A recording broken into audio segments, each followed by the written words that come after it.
ಇನ್ನು ನನ್ನ ಮೇಲೆ ಅವಿಶ್ವಾಸ ನಿರ್ಣಯ ಮಂಡಿಸಲು ಸರ್ಕಾರ ಮುಂದಾಗಿರುವ ಹಿನ್ನೆಲೆ ನಾನು ಅಕ್ಟೋಬರ್ 14ರಂದು ರಾಜೀನಾಮೆ ನೀಡಲು ತೀರ್ಮಾನಿಸಿದ್ದೇನೆ ಅಂತ ವಿಧಾನ ಪರಿಷತ್ ಸಭಾಪತಿ ಬಸವರಾಜ ಹೊರಟ್ಟಿ ತಿಳಿಸಿದ್ದಾರೆ.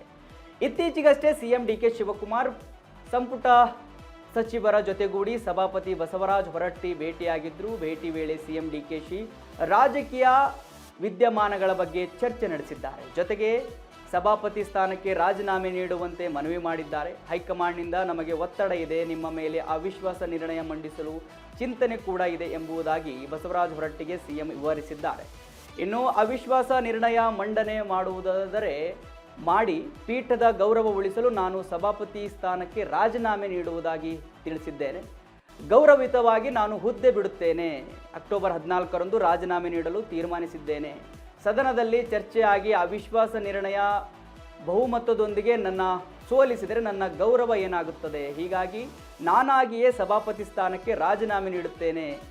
ಇಂದಲ್ಲ ನಾಳೆ ಆದರೂ ಈ ಹುದ್ದೆ ಬಿಡಲೇಬೇಕು. ನಿಮಗೆ ಇಷ್ಟ ಇಲ್ಲ ಅಂದರೆ ಸದನದಲ್ಲಿ ಇರುವುದು ಬೇಡ ಎಂಬ ಅಭಿಪ್ರಾಯ ಬಂದ ಮೇಲೆ ನಾನು ಕುರ್ಚಿಯಲ್ಲಿ ಕುಳಿತುಕೊಳ್ಳುವುದಿಲ್ಲ.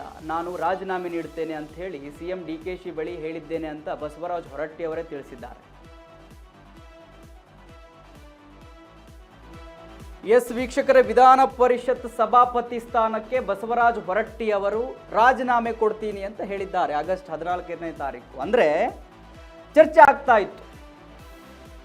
ಬೇರೆಯವರನ್ನ ಈಗ ಆಲ್ರೆಡಿ ಸಭಾಪತಿ ಸ್ಥಾನಕ್ಕೆ, ವಿಧಾನ ಪರಿಷತ್ ಸಭಾಪತಿ ಸ್ಥಾನಕ್ಕೆ ಹೆಸರನ್ನ ಘೋಷಣೆ ಮಾಡಲಾಗಿದೆ. ಅವಿಶ್ವಾಸ ಮಂಡನೆ ಆದರೆ ಅಂದರೆ ಮತಗಳು ಕಡಿಮೆ ಬಂದರೆ ಸಭಾಪತಿ ಸ್ಥಾನವನ್ನು ಬಸವರಾಜ ಹೊರಟ್ಟಿ ಅವರು ಬಿಟ್ಕೊಡ್ಬೇಕು.